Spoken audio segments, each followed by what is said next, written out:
Good morning friends. So let's start with our prelims booster series. उसका हम पहला topic देखते हैं जो कि है मियाज़ ऑफ असम। अब ये मियाज़ ऑफ असम क्या है? मियाँ एक कम्युनिटी है असम में। मोस्टली ये बंगाल से, जो ईस्ट बंगाल से आई हुई कम्युनिटी है मुस्लिम माइग्रेंट्स की, जो कि ईस्ट बंगाल कौन सा एरिया था जो बांग्लादेश बन गया अब। तो ये वहाँ से आई हुई कम्युनिटी है जो असम में आके बस गई है।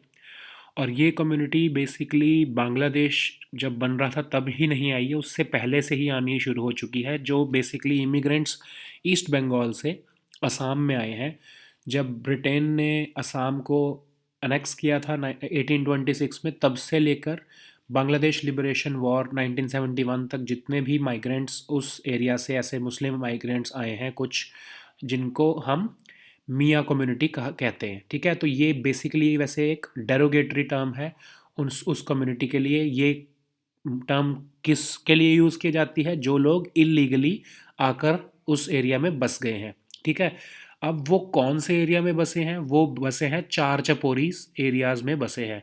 अब हम ये देखते हैं कि चार चपोरीज एरिया कौन से हैं। ठीक है, तो चार चपोरी एरिया जो है वो है, चार किसको कहते हैं? एक फ्लोटिंग आइलैंड। फ्लोटिंग आइलैंड मतलब जो रिवर के बीच में एक आइलैंड बना होता है जो कि फ्लोट होता है। उस पे कुछ लोग रहते हैं जो कि फ़िशिंग कम्युनिटीज़ होती हैं खासकर, या फिर जो बहुत ही रूरल एरियाज़ में ऐसी कम्युनिटी रहती हैं जो जिनकी डेवलपमेंट इंडेक्स में बहुत पुअर परफॉर्मेंस है, जो कि बहुत ही लो लेवल के काम कर रहे हैं और एक तरह से किसी तरह से सब्सिस्टेंस में जी रहे हैं। वो वाली कम्युनिटी रहती है फ्लोटिंग आइलैंड्स पे। और चपोरीज किसको कहते हैं? Low lying flood prone river banks. जो आपने देखा होगा रिवर के आसपास के जो बिल्कुल एरियाज़ हैं, जो रिवर बैंक्स के पास, जहाँ पर कभी भी फ्लड आ सकता है, वहाँ पर जो कम्युनिटीज़ रहने को मजबूर हैं, उन उन उस एरियाज़ को क्या कहते हैं? चपोरीज। तो चार और चपोरी जो हैं वो मोस्टली रिवर के आसपास जो का जो एरिया है उसको कहा जाता है चार चपोरीज। और उन एरिया में जो कम्युनिटीज़ रहती है, वो उनमें से एक बहुत बड़ी कम्युनिटी है मियाज़ की कम्युनिटी। ठीक है, अभी मियाज़ आपको, जैसा मैंने आपको बताया कि मुस्लिम माइग्रेंट्स हैं जो ईस्ट बंगाल से आए हैं। तो अभी असम में कुछ कंट्रोवर्सी चल रही है जिसमें वो कहा जा रहा है कि इनके लिए एक म्यूज़ियम बना दिया जाए, क्योंकि ये बहुत टाइम से असम के एक पार्ट बन चुके हैं ये। और वहाँ की जो रूलिंग गवर्नमेंट है वो इस म्यूज़ियम को बनाने के अगेंस्ट है। और बहुत एक कंट्रोवर्सी, पॉलिटिकल कंट्रोवर्सी बेसिकली चल रही है। हम पॉलिटिकल कंट्रोवर्सी के बीच में तो नहीं जाएंगे, लेकिन हम ये समझेंगे कि मियाज़ हैं क्या। ठीक है, अब जो ये चार चपोरीज में कम्युनिटीज़ रहती हैं उनमें से एक बहुत बड़ी कम्युनिटी मियाँ कम्युनिटी है, जो कि जैसा मैंने अभी बता दिया है। ठीक है, लेकिन क्या सिर्फ ये मियाँ कम्युनिटी ही उस एरियाज़ में रहती हैं चार चपोरीज के में एरिया में? नहीं, वहाँ पर और भी कम्युनिटीज़ रहती हैं, मीसिंग्स नाम की, द्योरीज, कोचारीज, नेपालीज, ऐसी ऐसी कम्युनिटीज़ भी रहती हैं। तो क्योंकि ये मुस्लिम कम्युनिटी है, जो मियाँ की कम्युनिटी है, इसलिए इस पर पॉलिटिसाइजेशन हो रही है। असम के इलेक्शंस जो हैं वो आने वाले हैं कुछ टाइम में, इसलिए उसकी पॉलिटिसाइजेशन की जा रही है। ठीक है, तो अब ये चार चपोरीज एरियाज़ में जितनी भी कम्युनिटीज़ रहती हैं, ये उन सब वो सब बेसिकली अंडर डेवलप्ड हैं, या फिर वो बहुत लो डेवलपमेंट इंडाइसिस हैं। 80% से ऊपर लोग जो इस चार पॉपुलेशन में रह रहे हैं, जो कम्युनिटीज़ यहाँ पर रह रही हैं, वो बिलो पॉवर्टी लाइन कम्युनिटी हैं। ठीक है, तो यूएनडीपी की जो असम ह्यूमन डेवलपमेंट रिपोर्ट है 2014 की, उसमें उन्होंने बोला है कि इनके पास बेसिक लेवल की फैसिलिटीज़ नहीं है, स्कूलिंग की फैसिलिटीज़ नहीं है, यहाँ पर गर्ल की चाइल्ड मैरिज है, पॉवर्टी है, इलिटरेसी बहुत ज़्यादा है। तो इनकी पॉपुलेशन 2002 के 3 के हिसाब से, सोशो इकोनॉमिक सर्वे के हिसाब से 24.90 लाख के करीब थी, जो कि अब बहुत बढ़ गई होगी, क्योंकि अब टाइम बहुत ज़्यादा निकल चुका है। ठीक है, तो ये पॉलिटिकल कंट्रोवर्सी तो थी, लेकिन आपको पता होना चाहिए कि मियाज़ ऑफ असम कौन है। और ख़ासकर आपको ये पता होना ज़रूरी है कि चार चपोरीस क्या चीज़ होती है। ठीक है, अब नेक्स्ट हमारा है टॉपिक, बहुत ही इम्पॉर्टेंट टॉपिक है, जो आपको मेंस के लिए एक आंसर राइटिंग में बहुत हेल्प करेगा, जिस पे क्वेश्चन शायद पूछा भी जा सकता है इस बार। क्योंकि शुगर इंडस्ट्री की प्रॉब्लम्स हैं, वो हमेशा न्यूज़ में चलती रहती हैं। तो इस बार क्या प्रॉब्लम चल रही है कि बेसिकली जो शुगर इंडस्ट्री है, जो ये अक्टूबर नवंबर का सीज़न जब स्टार्ट होता है, तो वो ये देखते हैं कि हमारी कितनी प्रोडक्शन होगी, और सब कुछ बेचने के बाद हमारे पास कितनी शुगर बच जाएगी, जिसको हम अगले साल यूज़ करेंगे या फिर अगले साल के लिए हमारे पास कितना स्टॉक बच जाएगा, ठीक है। तो ये एक तरह से वो बैलेंस शीट बनाते हैं जिसमें वो क्या क्या करते हैं।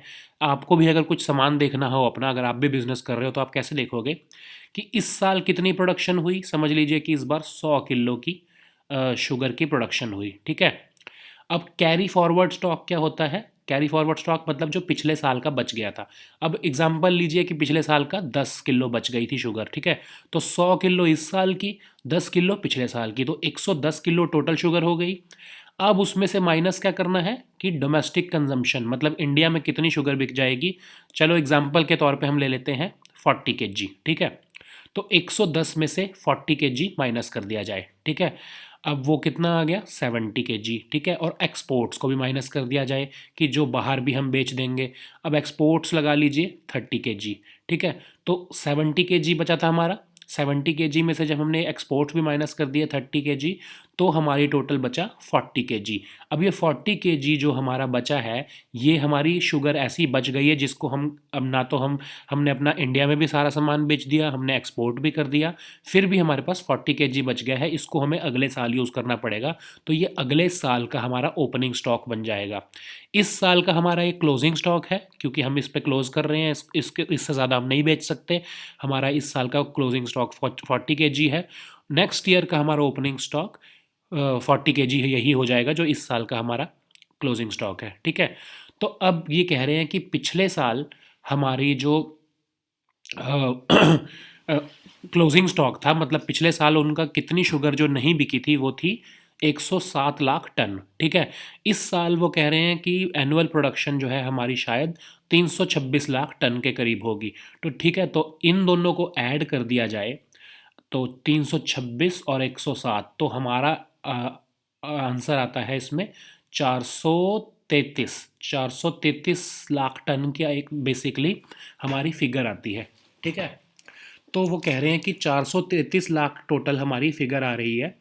उसमें से 20 लाख टन जो है वो मिल्स क्या कर रही हैं कि इथेनॉल की प्रोडक्शन के लिए उन वो बचा कर रखेंगी। तो 433 लाख टन में से जब 20 लाख टन निकल जाता है तो 413 लाख टन आता है। तो वो कह रहे हैं कि इस 413 लाख टन हमारे पास पड़ा है, इसमें से ही हमें एक्सपोर्ट करने हैं और इसमें से ही हमें डोमेस्टिकली भी कंज्यूम करना है। तो अब वो कह रहे हैं कि डोमेस्टिक कंजम्पशन हम कर लेंगे 260 लाख टन की।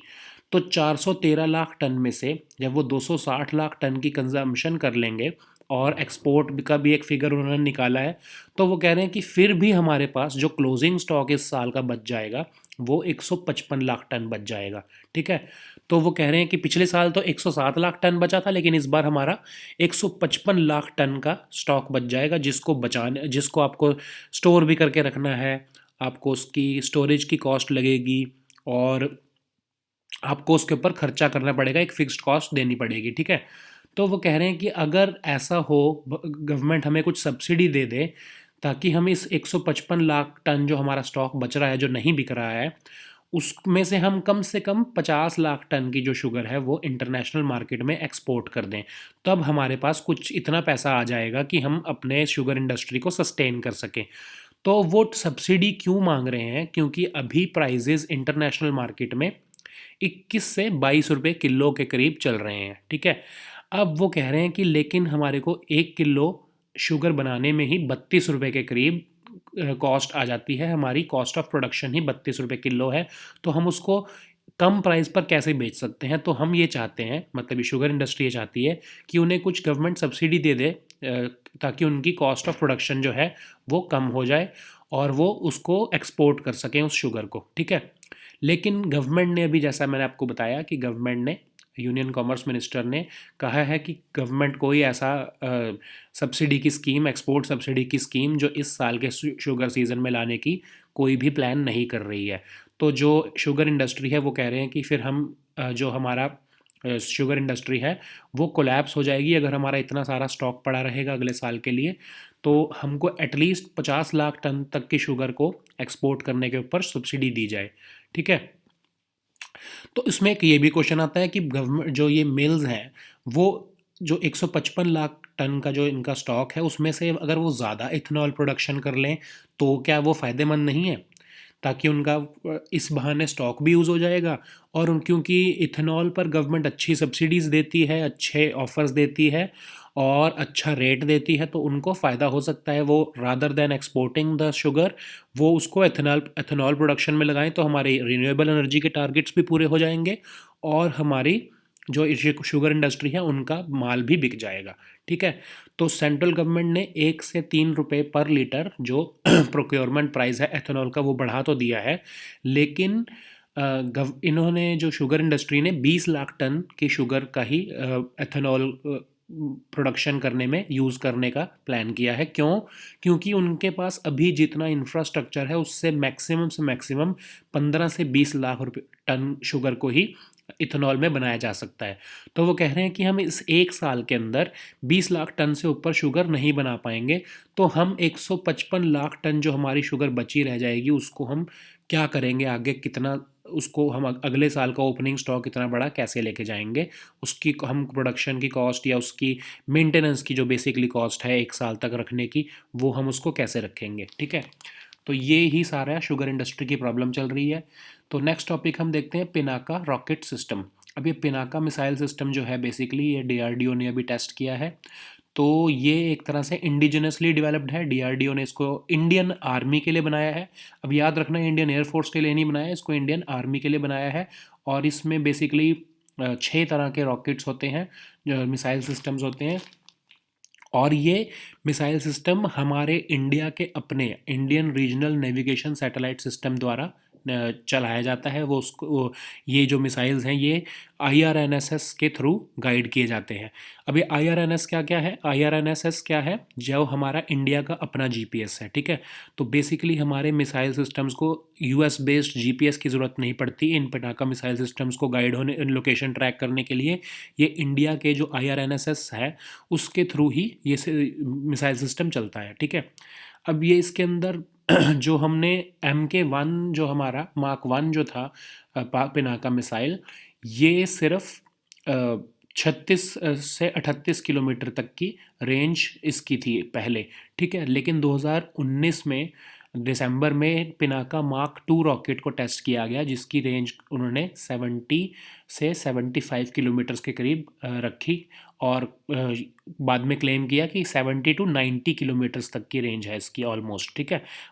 पर ये एवरेज जो रेंज देखी गई वो 75 किलोमीटर्स की थी। ठीक है। लेकिन जो ये वाला आज हमारा टेस्ट हुआ है जो पिनाका रॉकेट सिस्टम का, ये मार्क 2 वाला जो दिसंबर में हुआ था उसका अपग्रेड वर्जन नहीं है, ये हमारे मार्क 1 कौन सा, जो 38 किलोमीटर्स की जिसकी रेंज थी, उसका एक अपग्रेडेड वर्जन है। मार्क 1 का ही अपग्रेडेड वर्जन है जिसकी अब रेंज जो है वो 45 से 60 किलोमीटर कर दी गई है। ठीक है। तो अब आप सोच रहे होगे कि जब मार्क 2 की रेंज 70 to 90 किलोमीटर बना दी गई थी तो मार्क 1 को ही सिर्फ इम्प्रूवमेंट करने की क्या ज़रूरत थी? तो जब हमारी वॉरफेयर होती है उसके अंदर हमें दूर तक मार करने के मिसाइल भी चाहिए होते हैं, और पास तक, अगर पास की लड़ाई हो रही है तो उसके लिए भी हमें मिसाइल्स चाहिए होते हैं। ठीक है। तो 70 to 90 किलोमीटर दूर तक की मार करने की मिसाइल है पिनाका मिसाइल सिस्टम। और जो मार्क 1 हमारा जो सिस्टम है वो पास की, जो अगर पास में हमको अटैक करना हो 45 से 60 किलोमीटर्स तक के लिए, तो उसके लिए बनाया गया है।